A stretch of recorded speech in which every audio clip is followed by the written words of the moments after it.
This is a collective responsibility. I think all of us, all the countries in the region, have been working in this area, as you know, for many decades, and aware of the. So it is to point like this country and say that this country A or country B is the most dangerous country in the world. I don't think it's appropriate. I think what is appropriate is to say that we all need to uphold the Non-Proliferation Treaty.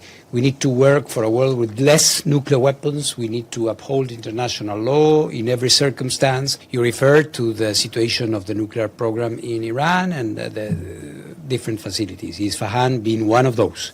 It's a big compound that includes a number of different facilities related to the nuclear fuel cycle.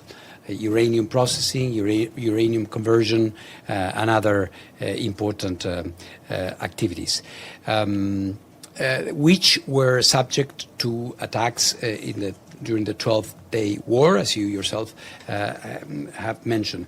What I think you are referring to is an enrichment facility which Iran announced just a few days before the attacks. They indicated to us that they had a new facility to declare, and we immediately requested access to it, which was granted, actually, and paradoxically, access was going to take place on June 13th, on the day the attacks commenced. So we were not in a position to visit this place, so we could not say at this point whether this place was simply an empty hall or a place where already cascades and centrifuges were being placed for operation.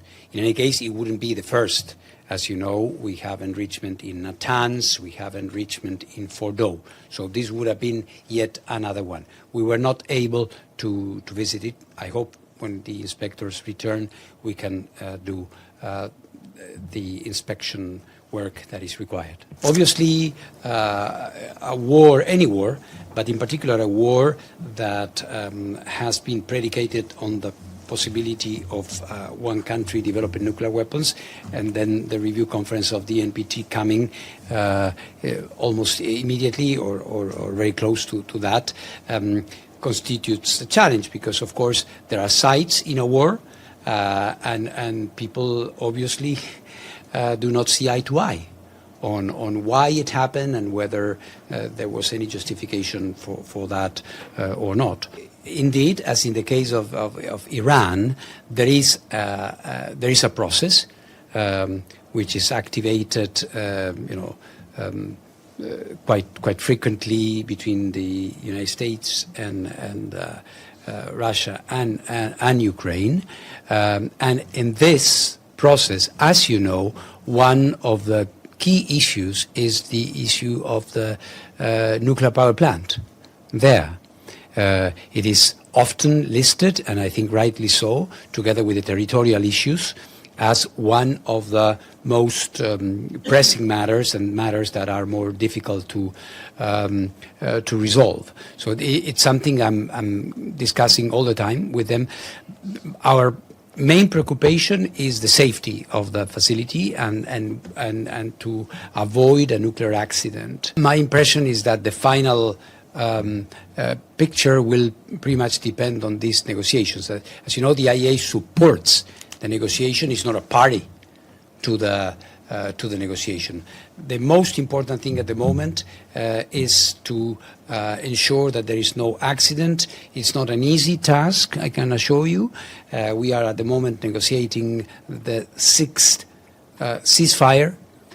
We were able to achieve 5 already, and the 6th is necessary now to conduct some indispensable repairs on the external power lines that feed the nuclear power plant there. So this is our main objective at the moment.